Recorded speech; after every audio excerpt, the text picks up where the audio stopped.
లూకా సువార్త 2వ అధ్యాయం 20వ వచనం చదువుకుందాం. అంతటా ఆ గొర్రెల కాపరులు తమతో చెప్పబడినట్టుగా తాము విన్న వాటిని కన్నవా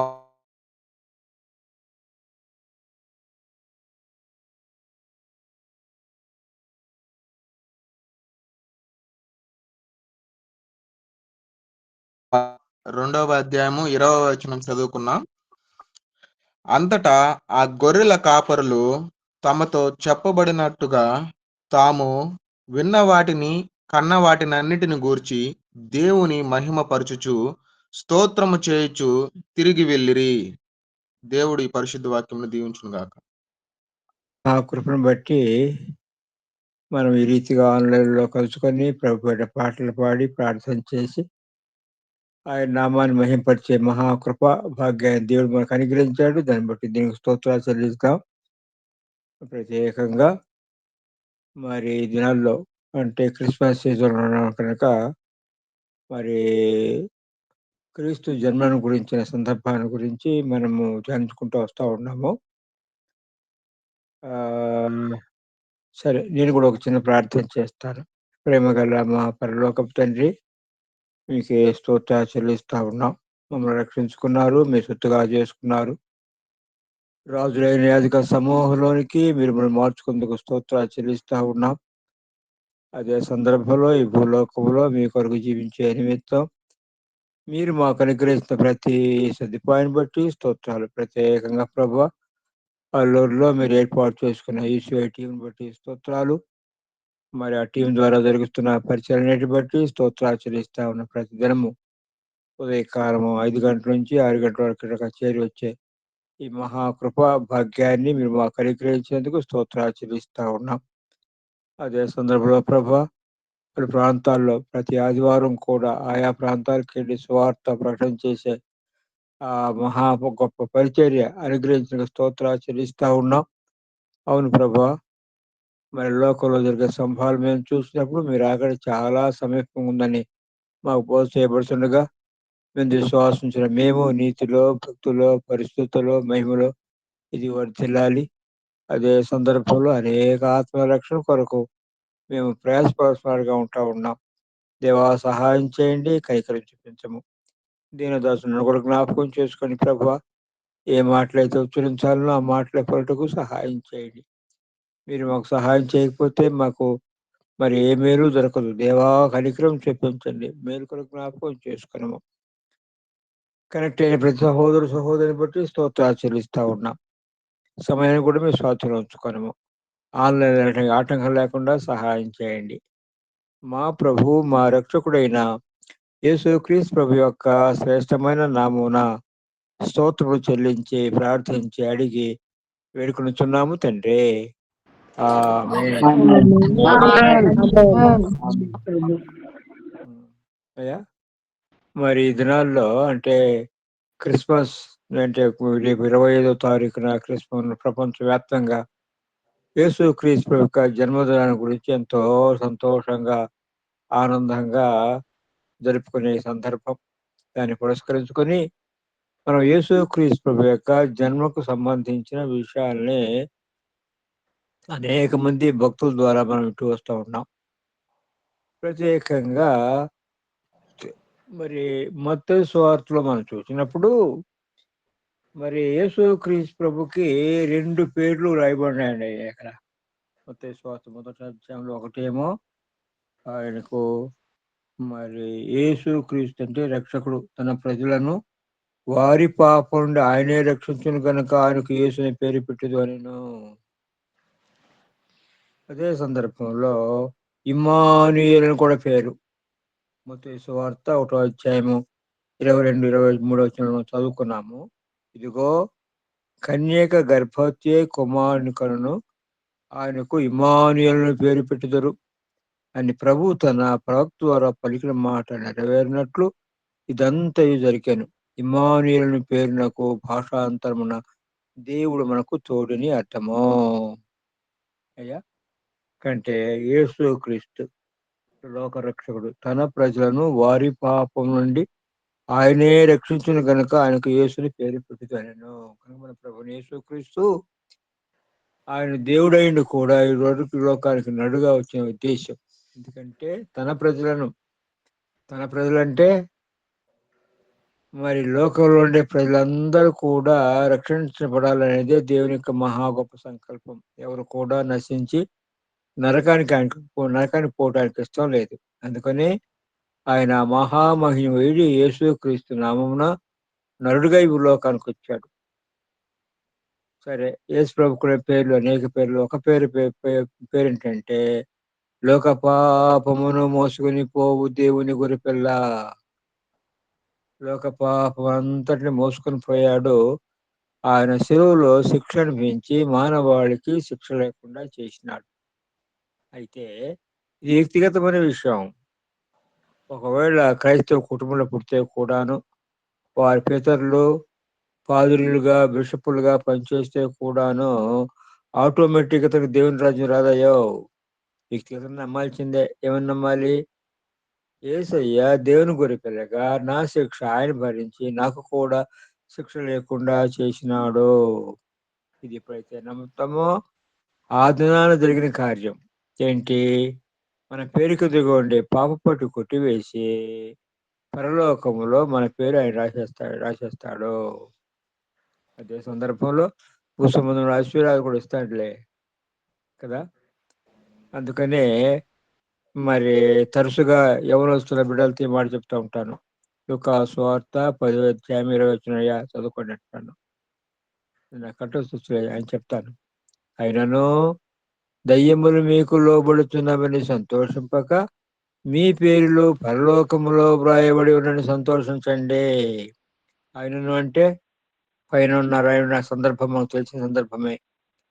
యేసయ్యకి మరి ఆ శిష్యులు ఎంతో సంతోషంతో ఆయా ప్రాంతాలకు వెళ్ళి చేసిన పరిచర్లో మరి దయ్యములు కూడా పారిపోతున్నాయని సంతోషంతో పరిగెత్తుకుంటూ వచ్చి ప్రభు చెప్తా ఉన్నారు 17వ వచనంలో. మరి 20వ వచనంలో ప్రభు వాడు చెప్పిన మాటలు సావధానంగా విని 20వ వచనం ఏమంటున్నాడంటే, ఆయనను దయ్యములు మీకు లోబడుతున్నవని సంతోషింపక మీ పేర్లు పరలోకంలో వ్రాయబడి ఉండని సంతోషించండి.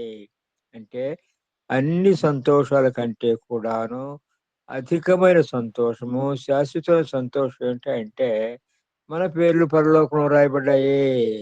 తన సొత్తుగా చేసుకున్నాడు రాజులైన యాజక సమూహంలోనికి. మరోసారి చెప్తున్నానయ్యా, యేసయ్య నమ్మితే పరలోకం మనకి ఇచ్చేశాడు. అదే సందర్భంలో భూ సంబంధమైన ఆశీర్వాదాలు కూడా మనకు అనుగ్రహిస్తాడు కదా. దానికి మంచి సాదృశ్యం అది నేనేం చెప్పుకోవాల్సి వస్తుంది, మా గ్రామస్తులను కూడా చెప్పాల్సి వస్తుంది. అవును, మరి అట్లాగా గొప్ప సంతోషం.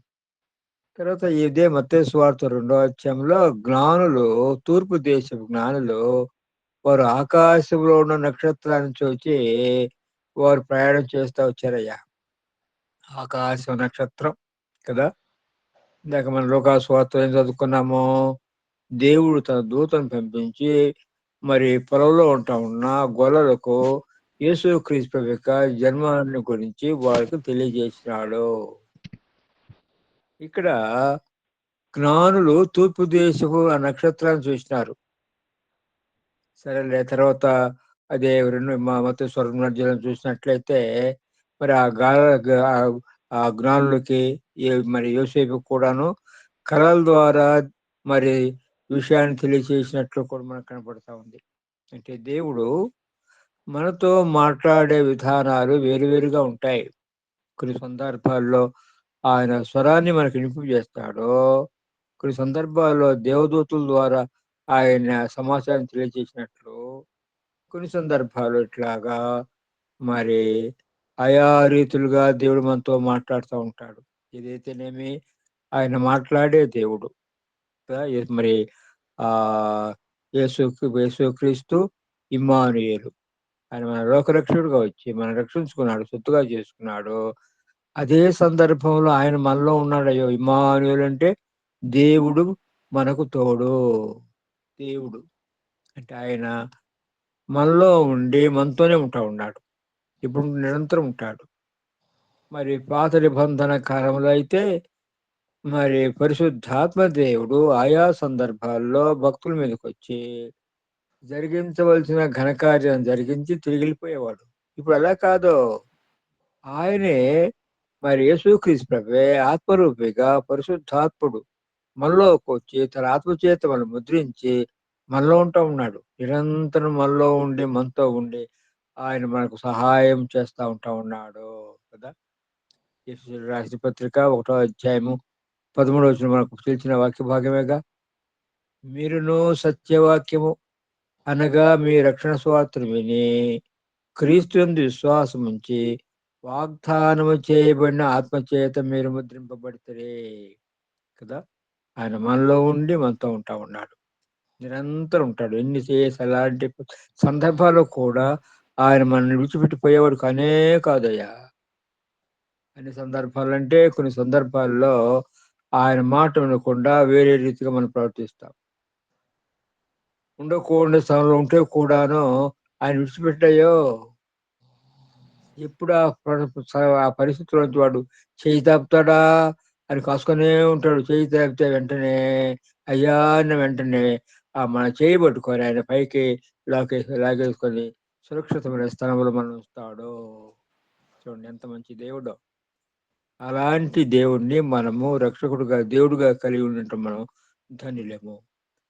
సరే, ఈ జ్ఞానుల గురించి కూడా ఒక మాట చెప్తాను. జ్ఞానులు ఆ తూర్పు దేశపు జ్ఞానుల నక్షత్రాలను చూచి ప్రయాణం చేస్తూ వచ్చారు. ఎంత దూరం అంటే అబ్బో వారు దాదాపు సంవత్సరం పైన ప్రయాణం చేసినట్లు మనకు అర్థమవుతుందయ్యా. అంత దూరం ప్రయాణం చేసి వచ్చిన ఈ యొక్క జ్ఞానులు యెరూషలేముకు వచ్చేటప్పటికి వాడు చూస్తే మరి హేరోదు రాజు ఇంటి మీద పోయింది. ఏమి రాజు కదా, యూదుల రాజు కదా, ఆయన రాజు కుటుంబంలోనే పుట్టి ఉంటాడు. చూడండి ఇట్లా ఉంటది. దేవుడు మనతో మాట్లాడిన విధానం, ఆయన మాట్లాడిన ఆ విషయాన్ని పక్కన పెట్టేసేసి మన సొంత జ్ఞానాన్ని ఉపయోగించుకొని ఇలాగ పొరపాటు చేసేదానికి ఆస్కారం ఉందయో కదా. ప్రత్యేకంగా యాకోబు పత్రిక 3వ అధ్యాయము 13వ వచనం నుంచి ఆఖరి వరకు 18వ వచనం వరకు చదువుకున్నట్లయితే అక్కడ జ్ఞానం గుర్తు రాయబడింది. అక్కడ 2 రకాలైన జ్ఞానం. ఒకటేమో లోక సంబంధమైన జ్ఞానము, ఇంకొకటి పర సంబంధమైన జ్ఞానము. సరే, లోక సంబంధం జ్ఞానంలో 3 లక్షణాలు ఉన్నాయి.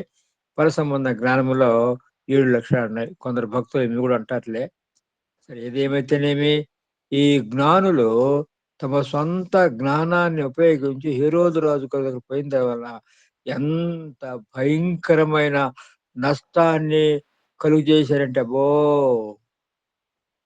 ఆ హేరోదు రాజు కొన్ని ఆ రోజు మరి ఆ జ్ఞానుల చేత, అంటే ఆ జ్ఞానులే కాదు, శాస్త్రులు అనబడక ఎంత కూడా ఉన్నారు కదా, వారి ద్వారా ఉన్న ఆ విషయాన్ని పరిష్కారంగా తెలుసుకొని 2 సంవత్సరాల లోపున మగ సంతానం అందరిని సంహరించాడయ్యా. ఎంత గొప్ప నష్టమో చూడు.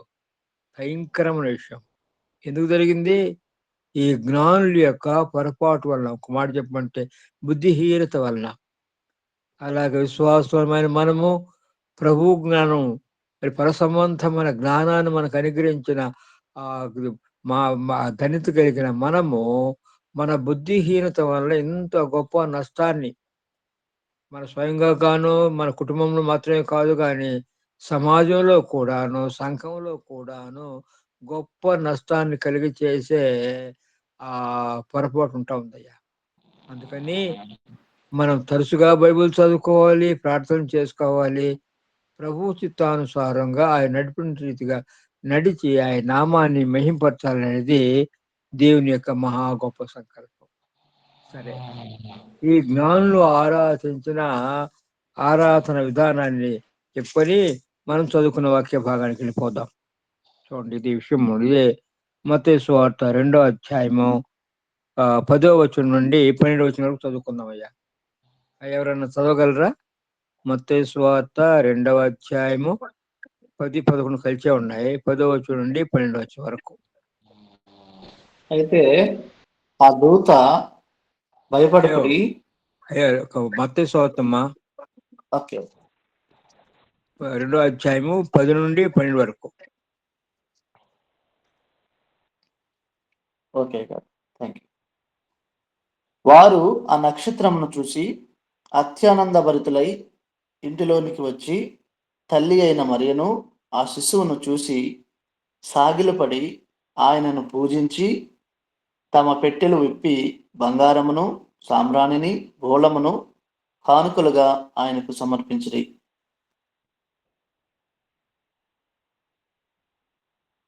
తర్వాత కూడా గారు సరే అమ్మా, సరే. మరి ఇక్కడ అత్యానంద భరితులైన రాయబడి ఉందయ్యా. అంటే అత్యానంద భరితులు అంటే ఏమి? ఆ నక్షత్రం కనపడకుంటే వాళ్ళు నక్షత్రం ప్రక్కన దృష్టి పెట్టి మరి హీరోజ్ రాజు దగ్గరికి వెళ్ళారు కదా. మరి ఎలాగా కనుక్కునేది ఎలా కనుక్కునేది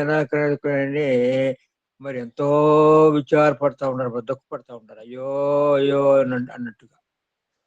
అట్లాగూ మనకు కలిగిన గొప్ప సంతోషం. అందుకని భక్తుడు పోతి రాసిన పత్రిక మొదటి అధ్యాయం ఉందిలే, చెప్పన సఖ్యమును మహిమాయుక్తమైన సంతోషం, Joy unspeakable, full of glory. ఒక భక్తుడు తన యొక్క సాక్ష్యాన్ని ఒక చిన్న పుస్తకం రాసినాడు. దానికి ఏమి పేరు పెట్టాడంటే, చెప్పన సఖ్యమును మహిమాయుక్తమైన సంతోషము నాకు ఎట్లు లభించింది కనుక కదా. యేసయ్యను నమ్ముకున్నాం, రక్షణ పొంది ఉంటే అన్ని సంతోషాల కంటే గొప్ప సంతోషము, శాశ్వత సంతోషం మనకు అనుగ్రహించాడు.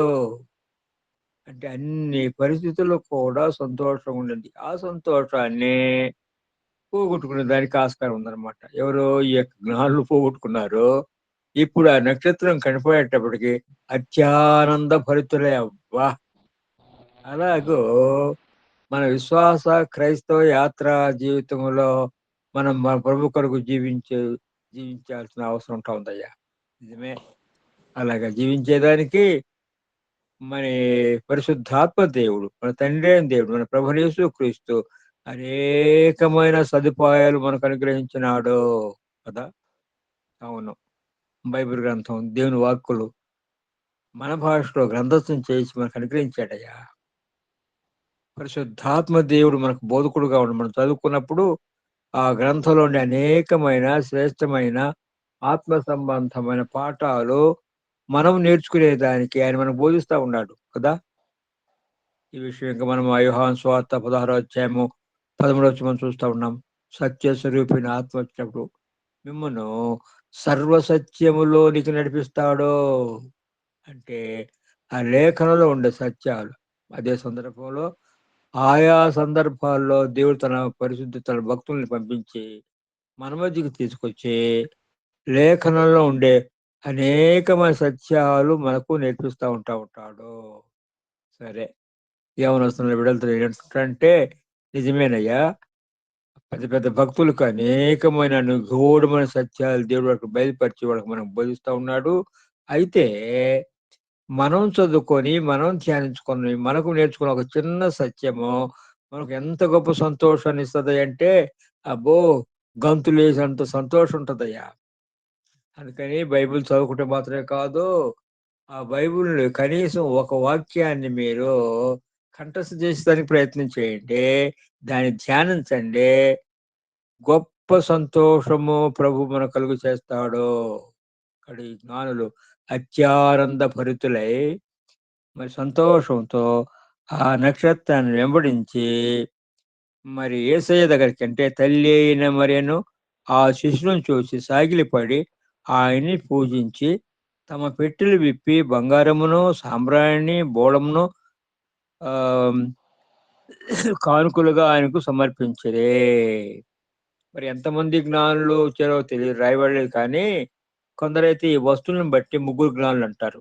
ముగ్గురు జ్ఞానుల్లో నలుగురు జ్ఞానుల్లో 10 మందో మనకు తెలియదులే. ఏది ఏమైతేనేమి వారు సమర్పించిన ఆ వస్తువులను బట్టి మనం నేర్చుకునే ఆత్మీయ పాఠం ఏంటంటే, బంగారము ఆయన దైవత్వాన్ని జ్ఞాపకం చేస్తా ఉంది, సాంబ్రాణి ఆయన పరిశుద్ధమైన జీవితాన్ని మన జ్ఞాపకం చేస్తా ఉంది, బోళము మన కొరకు ఆయన ప్రాణం పెట్టిన శిలువ శ్రమలను మనకు జ్ఞాపకం చేస్తా ఉందయ్యా.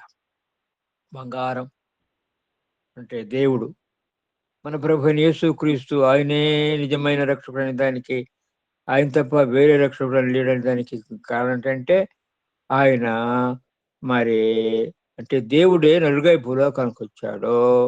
ఆయన నరుడుగా మరి కన్యైన మరియమ్మ గర్భాన జన్మించాడు. అంటే అర్థం ఏంటి? మనలాగా తల్లిదండ్రులకు సంబంధముల పట్ల అంటే ఆయన జన్మలో కూడా పాపం లేదు.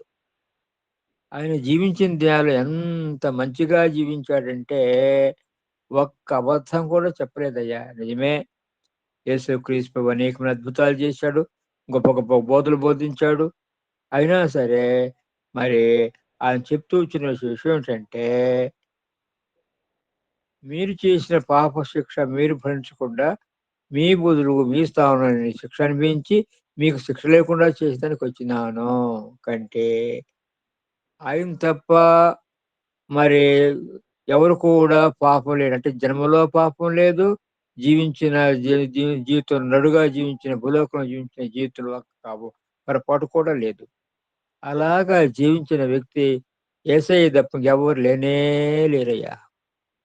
రెండవ కారణము, ఆయన తప్ప పాపాత్ములైన మానవాళి కొరకు ప్రాణం పెట్టినోళ్ళు లేరు, మరణాన్ని జయించి లేచినోళ్ళు లేరు కదా.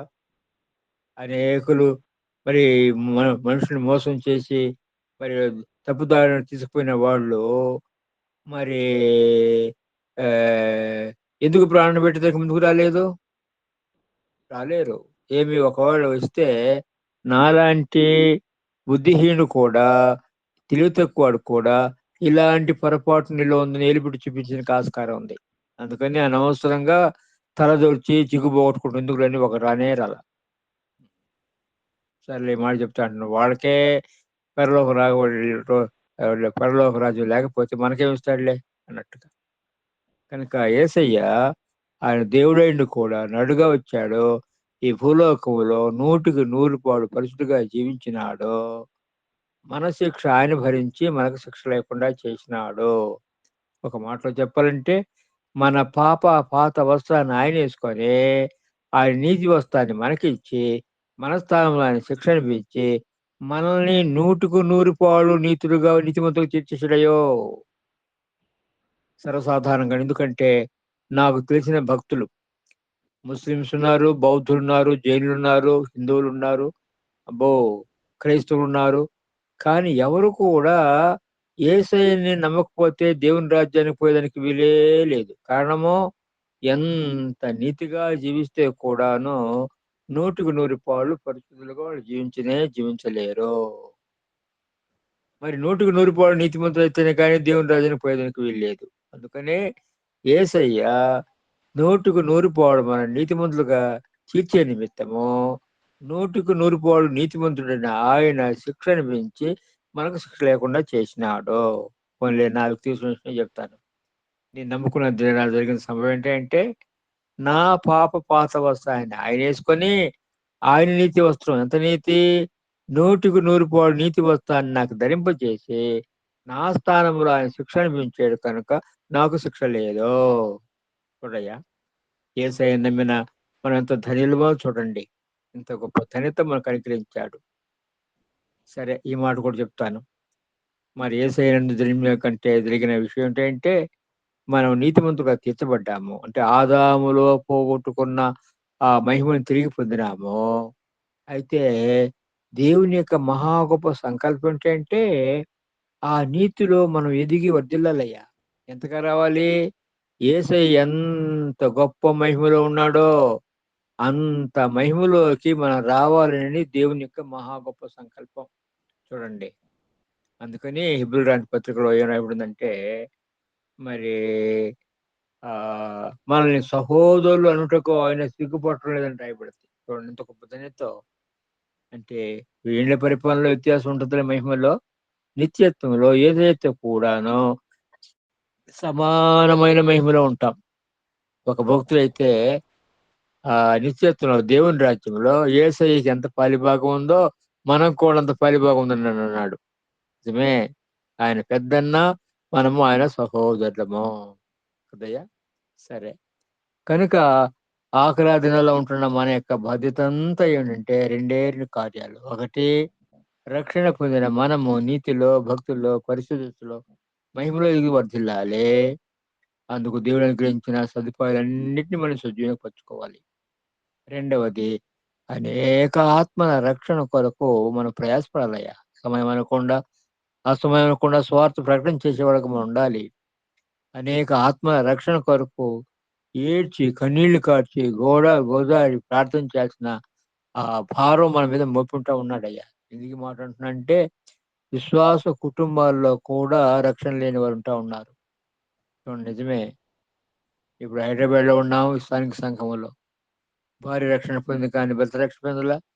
కొన్ని కుటుంబాలైతే భార్యాభర్తలు రక్షణ పొందారు కానీ పిల్లలు రక్షణ పొందలే. ఎంత విచారకరమైన విషయమో. కనుక ఈ విషయాన్ని మనం జ్ఞాపకం చేసుకొని ఆఖరి దినాల్లో ఉంటున్న మనము ఆయన కొరకు ప్రయాసపడవలసిన వారిగా ఉంటా ఉన్నాం. సరే. మనం చదువుకునే ఈ వాక్య భాగం ఇక్కడ గొల్లలు యేసయ్య ఏ దినమైతే పుట్టినాడో ఆ దినానే దేవదూతలు వచ్చి వారికి ఈ విషయాన్ని ప్రకటన చేశారు. ఇప్పుడు ఈ లూకాసు వార్త 2వ అధ్యాయంలో 11వ వచనాన్ని చదువుకుందామంటారా? దావీదు పట్టణమందు నేడు రక్షకుడు మీ కొరకు పుట్టి ఉన్నాడు. ఈయన ప్రభువైన క్రీస్తు. దానికిదే మీకు ఆనవాలు. ఒక శిశువు పొత్తిగుడ్డలతో చుట్టబడి ఒక తొట్టిలో పండుకొనుట మీరు చూచెదరని వారితో చెప్పెను. వెంటనే పరలోక సైన్య సమూహము ఆ దూతతో కూడా నుండి సర్వోన్నతమైన స్థలంలో దేవునికి మహిమయు, ఆయన కృష్ణులైన మనుషులకు భూమి మీద సమాధానమును కలుగునుగాకని దేవుని స్తోత్రము చేయుచుండెను. చూడండి, ఈ భాగంలో కూడా మనకు మరి దేవదూత ప్రకటన చేస్తా ఉన్నాడు. దేవదూతలు కనపరుస్తా ఉన్నారయ్యో. ఈ యొక్క మరి గొర్రెల కాపర్లకు, మరి గొర్రెల కాపర్లు వచ్చారు. మరి పశువుల తొట్టులో పండుగ పుట్టిన ఆ శిశుని వాళ్ళని చూశారు. దేవదూతలు కదా. చూడండి, దేవదూతలు అంటే ఆ దేవదూతలు దేవుడిని ఆరాధిస్తారు, ఘనపరుస్తా ఉంటా ఉన్నారు. మరి ఆ దేవదూతల ఆరాధన కంటే కూడాను మన ఆరాధనను అధికముగా కోరిన వాడై ఆ మహామహిమని విడిచిపెట్టి భూలోకానికి వచ్చాడయ్యా. సర్వసాధారణ మరి లూకాసు వార్త 17వ అధ్యాయంలో 7వ వచనం నుంచి 10వ వచనం చదువుకున్నట్లయితే అక్కడ యేసు ప్రభు ఒక ఉపమానం చెప్పినాడు. మీరు ఎవరికైనా కానీ దున్నేవాడు కానీ మేపేవాడు కానీ ఉంటే వాడు ఉదయం నుంచి సాయంకాలం దాకా పనిచేసి ఇంటికొచ్చాడు. వచ్చిన తర్వాత, బాబు అసలు నుంచి నీకు యజమాని అంటున్నాడు. ఏమంటున్నాడంటే, నీవు చెప్పిన పనిని పూర్తిగా జరిగించాను అంటే యజమానుడు సంతోషపడి మరి ఏం చెప్పాలా? వెళ్ళి విశ్రాంతి తీసుకోపోరా, భోంచేసి విశ్రాంతి తీసుకోపోరా అని అనాలా? ఆహా! అనడట. ఏమంటాడు? నీవు ఆహారం సిద్ధపరిచి నీ నడుము కట్టుకొని నాకు వడ్డించు. నేను తిన్న తర్వాత నువ్వు పోషించులే.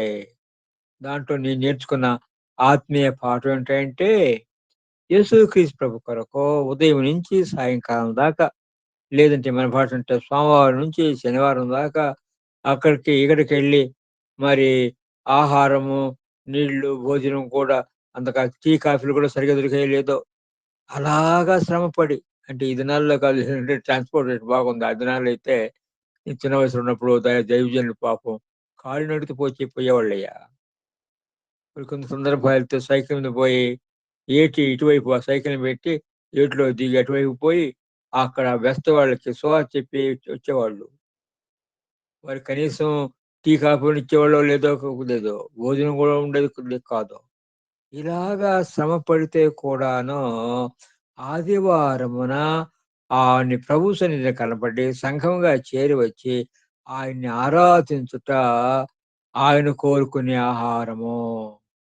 అంటే యేసయ్య హృదయానికి సంతోషం కలిగచేసే అన్ని త్యాగపూర్వకమైన కార్యాల కంటే కూడాను అధికంగా సంతోషపెట్టే కార్యం ఏంటంటే మనకు అనుగ్రహించిన రక్షణ భాగ్యాన్ని బట్టి ఆయనకి స్తోత్రాలు చెల్లించటము.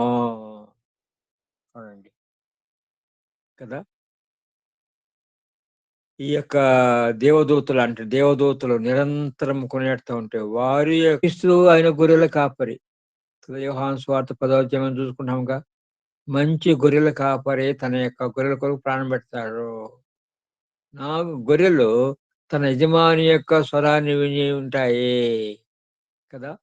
ఇలాగా యేసుక్రీస్తు ప్రభువుకు వచ్చిన సువార్త ప్రకటన చేయబడుతూ ఉంటే మరి గొర్రెలు ఆయన దొడ్లోకి వచ్చేదానికి ఆయన స్వరాన్ని విని ఆయనందు విశ్వాసం ఉంచి రక్షణ పొంది ఆయన దొడ్లోకి చేర్చబడతా ఉంటా ఉన్నాయన కదా. ప్రత్యేకంగా ఈ దినాల్లో మనము మరి ఈ సువార్త ప్రకటన ద్వారా జరిగించే కార్యం కూడా ఇది. అంటే ఆ గొర్రెలు కూడాను సరే ఆ విషయాన్ని మనం జ్ఞాపకం పెట్టుకొని ఆ గొర్రెలు ప్రభువుని చూసిన తర్వాత శిశువుని చూసిన తర్వాత తిరిగిపోతూ ప్రచురణ చేస్తా ఉన్నారు కదా. ఇందాక మనం అనుకున్నట్లు ఈ రెండు కార్యాలు మనం జరిగించాలని ప్రభు కోరుకుంటా ఉన్నాడు. ఒకటేమో సరే విషయాన్ని జ్ఞాపకం పెట్టుకొని లోకంలో జరిగే సంభవాలు మనం చూసినప్పుడు యేసయ్య రాకడ చాలా సమీపంగా ఉందని మనకు బోధ చేయబడుతుంది కనుక ఆఖరి దినాల్లో ఉంటున్న మనం ఈ రీతిగా ప్రభు కొరకు జీవించి అనేక ఆత్మరక్షణ కొరకు ప్రయాసపడి మనము ముందుకు సాగిపోవాలని ప్రభు యొక్క మహా గొప్ప సంకల్పం. అయ్యా నాకు ఈ సమయం ఇచ్చిన ఈశ్వర టీంకి ఈ రీతిగా మనము ఒకరికొకరు ప్రార్థన చేసుకుని ముందుకు సాగిపోయే ఈ మహా కృపా భాగ్యం దేవుడు మనకు అనుగ్రహించాడు. దాన్ని బట్టి దేవునికి స్తోత్రాలు చెల్లిస్తా ఉన్నాం. ప్రభు ఈ మాటలను మన కొరకు దీవించును గాక. అయ్యా అందరికీ వందనాలు. నమ్మకం కలిగిన మా గొప్ప ప్రియ పరలోకపు తండ్రి, నీ ఘనమైన పాదములకు వెళ్ళలేని వందనాలు, స్తుతులు, స్తోత్రాలు చెల్లిస్తున్నాను ప్రభా. ఈ ఉదయకాలం ప్రభా నాయన మీ ప్రియ బిడ్డలతో చేరి ప్రార్థన చేయటకు మీరు ఇచ్చిన అవకాశం బట్టి మీ పాదాలకు స్తుతులు, స్తోత్రాలు చెల్లిస్తూ ఉన్నాను. ఈ ఉదయకాలం ప్రభా నాయన అయ్యగారు చెప్పిన వాక్యాన్ని బట్టి వందనాలు, స్తుతులు, స్తోత్రాలు. క్రిస్మస్ దినాల్లో దేవుని గొర్రెల కోసం ఆయన ప్రాణం పెట్టాడు. యేసుక్రీస్తు వారు లోక పాపమును మోసుకుని పోవు దేవుని గొర్రె పిల్ల అని ప్రభా, ఆయన గొర్రె పిల్లగా ఈ లోకానికి తండ్రి ఎంతో మందిని రక్షణార్థం కొరకు తను ప్రాణం పెట్టినాడు. అయ్యా నీకే వందనాలు, స్తుతులు, స్తోత్రాలు. ఆయన లోకంలో నాయన నీచులం పాపమైన మా కొరకు ప్రభా, నాయన పాపము చేసినటువంటి మా కొరకు ఆయన తను తాను రిక్తునిగా చేసుకుని ప్రభా, అయ్యా నా తండ్రి మా పాపమంతా ఆయన మీద వేసుకుని ప్రభా మా పాపాలు భరించిన వాడుగా మాకు నాయన ఎటువంటి దేవుడు గొర్రెలు కాపర్లు ఆయన్ని స్తుతించారు, ఆయన ఆరాధించారు, ఆయన కొనియాడాడు. ప్రభువా నాయన ఎంత గొప్ప దేవుడు తండ్రి నాయన, నీవు తగ్గించుకొని ఈ లోకానికి వచ్చావు కాబట్టి ఈ లోకంలో మేము కూడా తండ్రి దేవుని రాకడ ఇంకా రాలేదు కాబట్టి మనం కూడా తండ్రి దేవుని రక్షణార్థం ఇతరుల కొరకు మొరపెట్టాలి, ఏడవాలి అని నా తండ్రి నాయన ఎక్కువగా దేవుని యందు బిడ్డలను నాయన నశించిపోతున్న ఆత్మల రక్షణార్థం ఎక్కువగా పాటుపడాలి అని ఈరోజు బ్రదర్ గారు చక్కగా చెప్పి ఉన్నారు. ఆయా నీ నీతిలో నీ భక్తులు నాయన మేము సాగిపోటుకు సహాయం దాయిచ్యమని ప్రార్థిస్తున్నాను.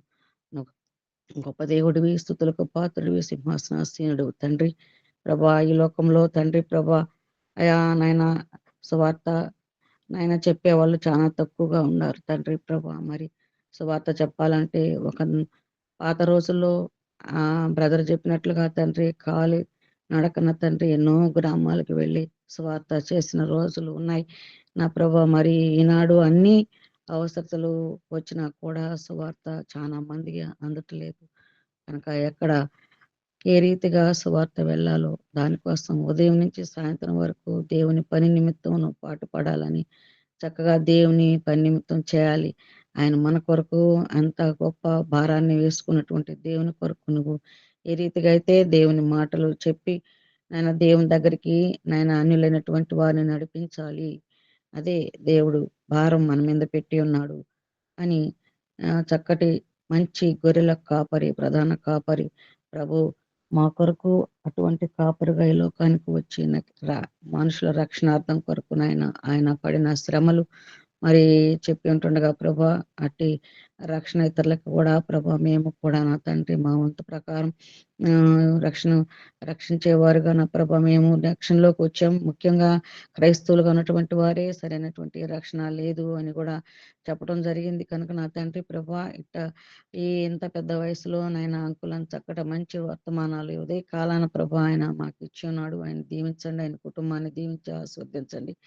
విన్న ప్రతి బిడ్డలకు హృదయాల్లో కార్యం జరుగులాగున సహాయం దయచేయమని చేతులకి అప్పగించుకుంటూ మీ ప్రియ కుమారుడు మా రక్షకుడు మా ప్రభు యేసుక్రీస్తు పరిశుద్ధమైన నామములో స్తోత్రం చెల్లించి ప్రార్థన చేసి అడిగి వేడుకుంటున్నాను తండ్రి.